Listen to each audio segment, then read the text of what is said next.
ఎప్పుడు auto rotate ఆన్లో ఉంచితే మీ బ్యాటరీ అనేది ఎక్కువగా డ్రైన్ అవుతుంది. ఎందుకంటే ఎక్స్లోమీటర్ అనే సెన్సార్ ద్వారా ఆటో రొటేట్ అనేది పనిచేస్తుంది. ఈ సెన్సార్ బ్యాటరీని బాగా కన్జ్యూమ్ చేస్తుంది. మీ బ్యాటరీ లైఫ్ కనుక ఎక్కువగా రావాలనుకుంటే ఆటో రొటేట్ అనేది అవసరం ఉన్నప్పుడే వాడండి. ఈ ఫోటోలో ఉన్న వ్యక్తిని 1 మినిట్ అరెస్ట్ చేసి జైల్లో ఉంచారు. ఎందుకంటే మధ్యమత్తులో పోలీసుల దగ్గర తన దగ్గర ఉన్న టాక్సిసిటీని చూపించాడు. అందుకని ఇతన్ని 1 మినిట్ అరెస్ట్ చేసి జైల్లో ఉంచారు. ఒక సర్వే ప్రకారం మగవాళ్ళు 26 మినిట్స్ షాపింగ్ చేయగానే బోర్ అయిపోతారు. అదే ఆడవాళ్ళు 2 అవర్స్ షాపింగ్ చేసినా వాళ్ళకు నచ్చినవి దొరకకపోయినా సరే వాళ్ళు బోర్ అవ్వరు.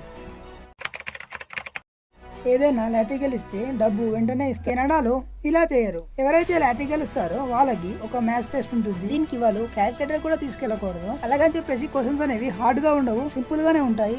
ఒకవేళ వాళ్ళు కనుక కరెక్ట్ ఆన్సర్ చెప్పకపోతే ఆ లాటరీ డబ్బులు అనేవి వేరే వాళ్ళకి ఇస్తారు.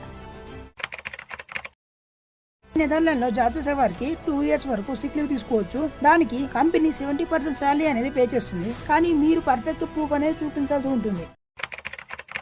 మీరు ఎప్పుడన్నా ఇలా ఆలోచించారా, మీ షూలేస్ కి ఇలా ఎందుకు ఉంటుందని?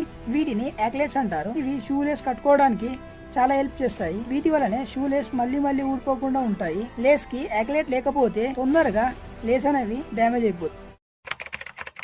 బిల్ గేట్స్ అనగానే మనకు ఒక రిచెస్ట్ పర్సన్ అని అందరికి గుర్తొస్తుంది. అదే బిల్ గేట్స్ ఒక అమెరికాలో అతిపెద్ద రైతు అని మీలో ఎంతమందికి తెలుసు? అంతేకాకుండా బిల్ గేట్స్ కి అమెరికాలో అతిపెద్ద ఫామ్ ఉంది.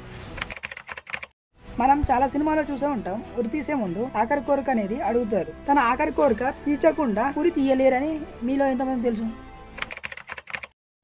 మన ప్రపంచంలో ఉన్న అన్ని బీచెస్ ని మరియు ఆస్ట్రేలియాలో ఉన్న బీచెస్ ని నెంబర్స్ లో కంపేర్ చేస్తే ఆస్ట్రేలియా ఈజీగా గెలుస్తుంది. ఎందుకంటే అక్కడ 10,685 బీచెస్ ఉన్నాయి. ఒకవేళ కనుక మనం ప్రతిరోజు ఒక చెప్పున తిరిగితే మనకు అన్ని బీచ్లు తిరగడానికి దాదాపు 29 ఏళ్ళు పడుతుంది. మన దగ్గర బాడీ లేకుండా ఎక్సర్సైజ్ చేయకున్నా సరే మనం ఒక WWE సూపర్ స్టార్ తో గెలవచ్చు. ఎవరంటే జాన్ సీనాతో ఫైట్ చేసి గెలవచ్చు. ఎలా అంటే జాన్ సీనాకి స్పైడర్ అంటే చాలా భయం. ఈ విషయాన్ని జాన్ సీనా మరియు వాళ్ళ వైఫ్ చాలా ఇంటర్వ్యూలో చెప్పారు. ఒకవేళ మనం కనుక జాన్ సీనాతో ఫైట్ చేస్తే స్పైడర్ ని కనుక తీసుకొని వెళ్తే మనం ఈజీగా గెలవచ్చు.